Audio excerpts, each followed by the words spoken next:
Princess of Moonbrook, it is truly a relief to see thee well.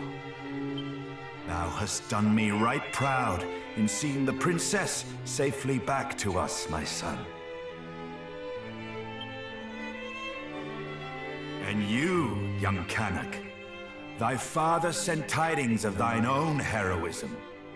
I thank thee for resolving to accompany my son on his travels. I do not doubt that he is greatly emboldened by thy company.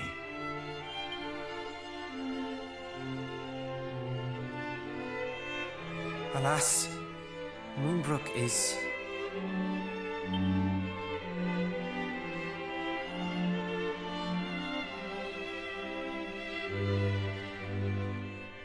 I see. So Hargon is indeed abroad once more. We must give thanks at least that thou wert delivered safely unto Middenhall, Princess. Thou hast suffered much, but thou wilt suffer no longer while I yet live. Pray, remain here in the castle, that no further danger might befall thee. Thou hast my thanks, Majesty. And yet I cannot accept this kindness. I am resolved to journey with my cousins, to see that Hargon pays for his crimes. Thou art? We know not even where Hargon is to be found, and yet you would seek him out wheresoever he may be and slay him. We would, and we will not be swayed. We will fight to the last to see that none of the other realms suffers the fate that befell Moonbrook. For we are the descendants of mighty Erdrick, and this is our duty.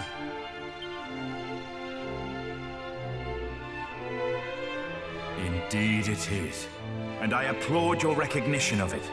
Why, I'm halfway inclined to accompany you myself. And yet thou must needs remain here and guard thy realm. We understand, Majesty. None can know when the Horde might strike again. You speak the truth, of course. My duty lieth here in Middenhall. The duty of ridding us of foul Hargon and returning peace to this world must fall to you, young heroes. I await your triumphant return.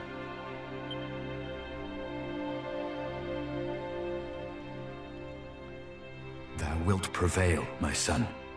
Thou must. This shall prove, should such proof ever be required, that thou art of the royal line of Middenhall. May it aid thee in thy quest.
Princess, full glad am I to see thee whole and hale. But what of thy father? Alas, I alone escaped the assault on Moonbrook. It cannot be. It simply cannot be. Mighty Moonbrook. We can only imagine what thou hast suffered, dear child. If there is aught we might do... You are kind indeed, all of you. So, where next? Journeyest thou to Middenhall? The three of you alone mean to take on foul Hargon? Better that than to live in fear. To live in a world governed by fear. Valiant words indeed, my son. But this is not a fight that may be walked away from with mere cuts and bruises. Knowing this, thou would still venture forth to face him? Truly, the blood of mighty Erdrick doth flow through thy veins. Watch over these lands in my absence, Father. Over Cannock itself, over Gwaelin's Gate, over the lakes and the lands beyond. We know not when the fiends might strike again. Fear not, my son. Though I grew complacent in the face of such long-lasting peace, I suffer that affliction no longer. Cannock's defenses will be redoubled. Thou needest not worry on that score.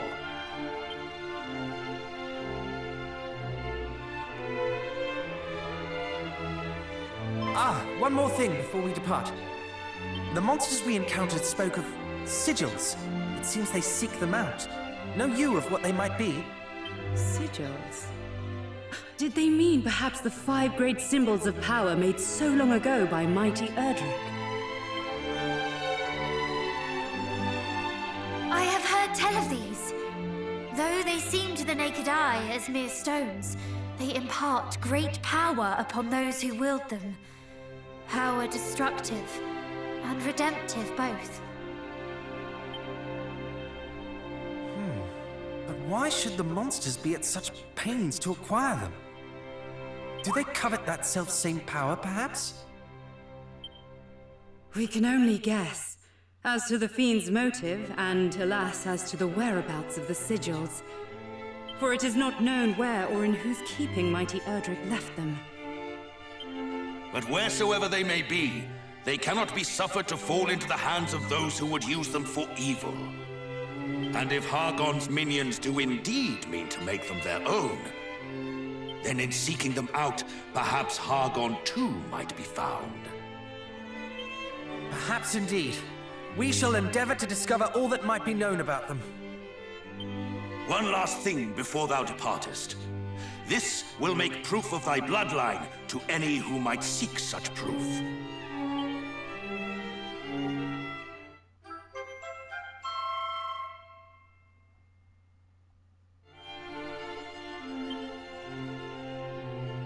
Thank you, Father, Mother. Now, I must away to adventure. May fortune follow thee, beloved son. And shouldst thou ever find thyself in need, do not hesitate to return to us here.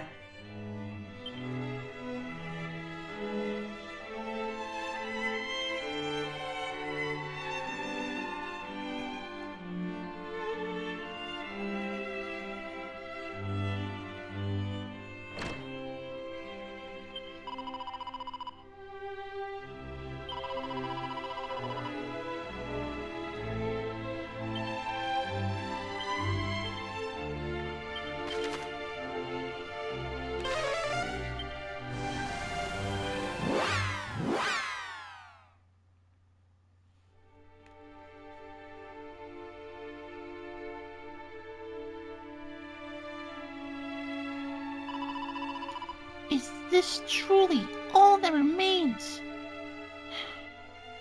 'Tis a nightmare. Yet, it seems really it can be crueler, even than our most fearful dreams. Are you resolved to venture inside? We can turn back if you so wish.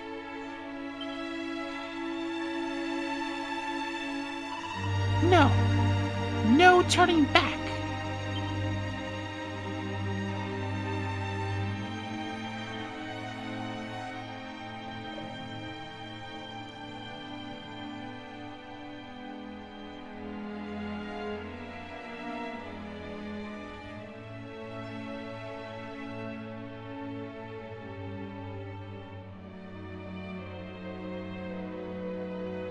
Can this truly be the self-same throne?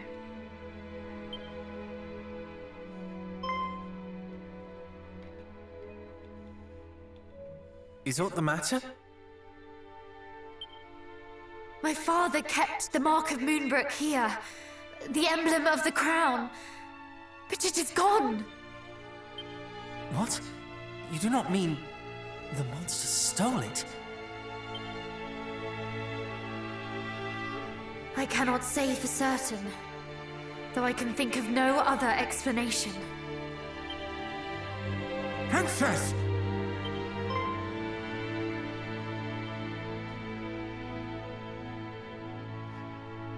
Chancellor! Guards! You are alive! And so art thou! Oh, Highness, I thought that we had lost thee. Words cannot express how my heart soareth this moment. The feeling is certainly mutual. 'Tis a miracle that you are unharmed. No miracle, Highness. Only happenstance. When the fiends attacked, we were leagues northwest of here, making for Rippleport at thy royal father's behest. Were it not for this, we too would surely have... Why Rippleport? The town is a maritime gateway to the rest of the realm. His Majesty had hoped to expand our trade routes, and sent us to inquire about securing ships for said purpose. This sounds precisely the sort of place we ought to visit. With a vessel of our own, we could hunt our quarry across the realm. As well as those 5 sigils that Dove spoke of too. Though I confess, I haven't the slightest inkling how one might go about securing a ship. It shameth me to admit it, Highness, but neither do I. Alas, our journey to Rippleport ended at the Dragon's Horns. The pair of towers on the road to the west, beyond the plains. Indeed, Princess. A great stretch of water lieth betwixt the two, one far too wide to swim across, and, well, without a boat. Blast! For a moment I thought our next destination was decided. To Rippleport, and thence to sail the seas in search of High Priest Hargon. But if we cannot even reach Rippleport, how are we to find him? Let alone slay him. You mean to? Lo, Princess, thou art a beacon of hope for us all. Alas, so long as the strait remaineth unpassable... Chancellor, forgive the intrusion, but dost thou recall the time His Majesty leapt from the highest tower of the castle? Thou speakest of father. Indeed. Our kingdom is home to a cloak known as the Windbreaker, said to allow its wearer to glide through the skies. One day, His Majesty decided to test the theory. Aye, my lord. If thou rememberest, His Majesty came down leagues from the castle. And so I thought, if one were to leap from the top of the Dragon's Horns wearing the Windbreaker, one might yet reach the far bank. An inspired proposal. Though, wherefore didst thou neglect to share this when we were by the towers?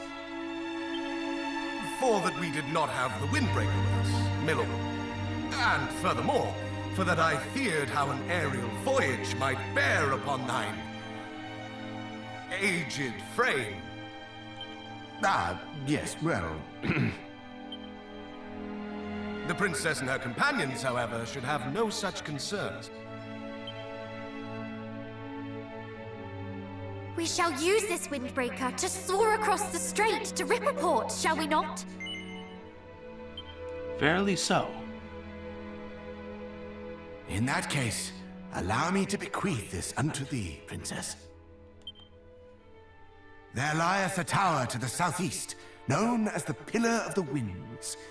It houseth the Windbreaker that was once thy father's. This key will grant thee entrance.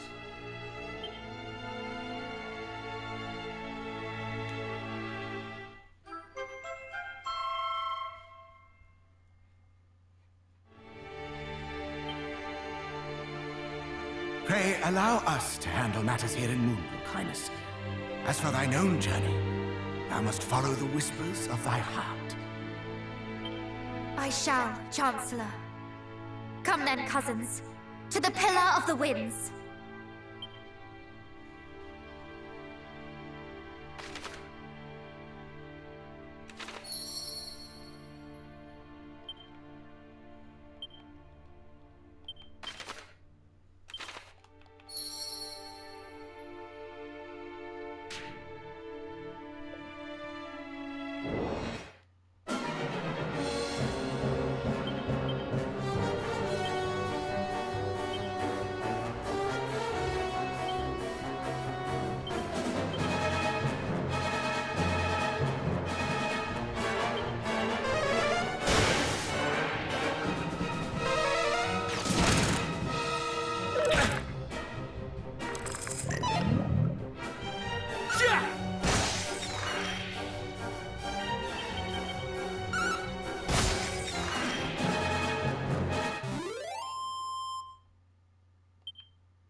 hurt you!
First we are ordered to reduce an entire realm to lumps and rubble, then sent seeking trinkets hither and yon.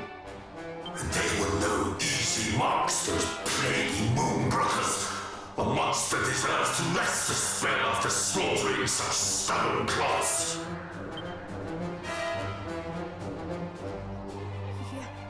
You were among the fiends who assaulted Moonbrook!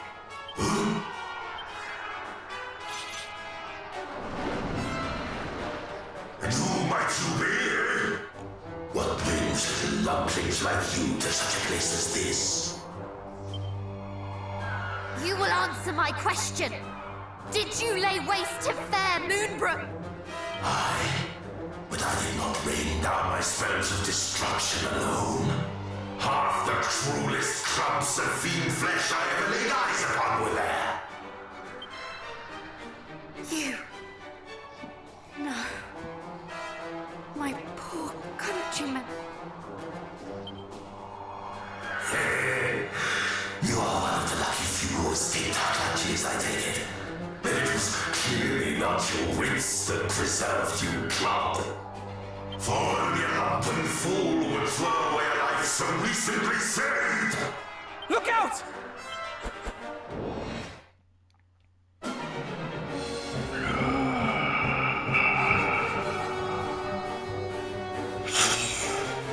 Lump Father.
What a mighty bunch!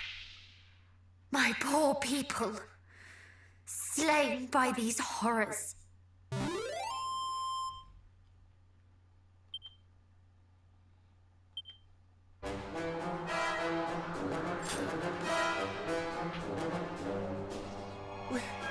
We did it!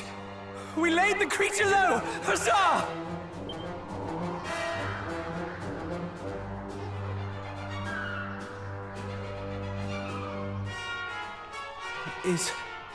Is aught the matter?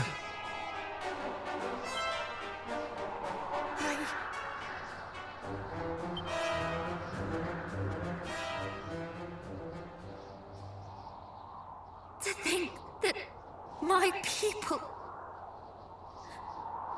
my father, suffered at the hands of such...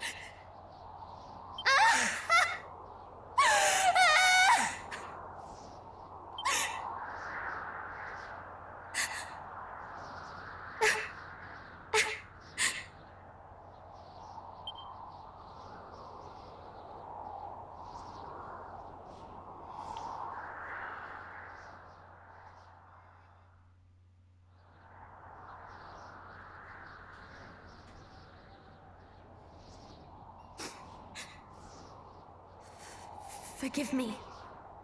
This is not behavior befitting one of Erdrick's line. I could never blame thee at all.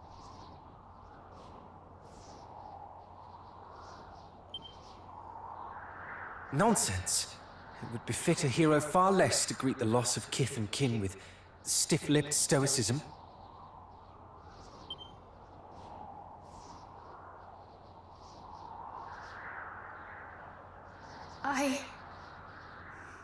Thank you. Now come. The hour grows late. Let us turn in. I shall take the first watch.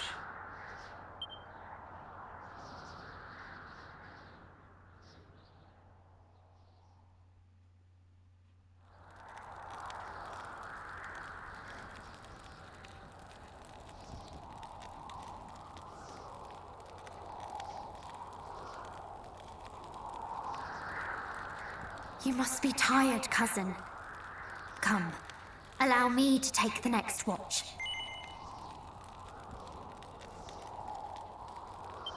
Very well then.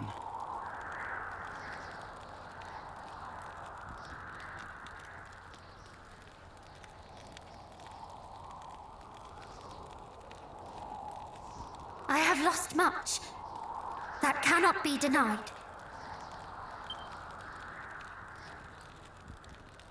But I am not alone.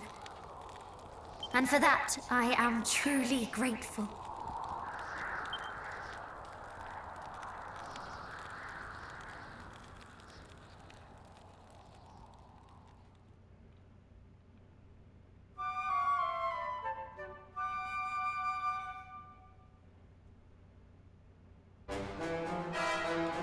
Come, friends!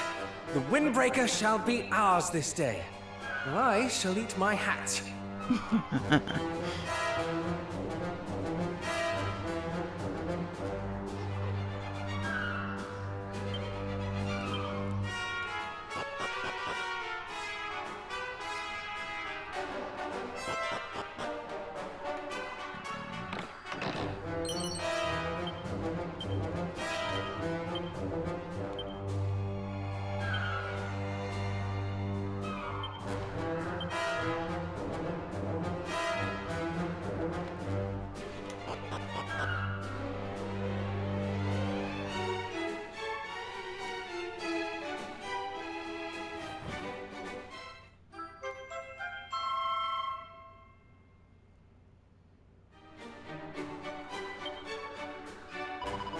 The Windbreaker is ours at last. Indeed. And now that we have it, we must journey to... remind me. To the shrine west of Moonbrook. Our destination lies beyond it.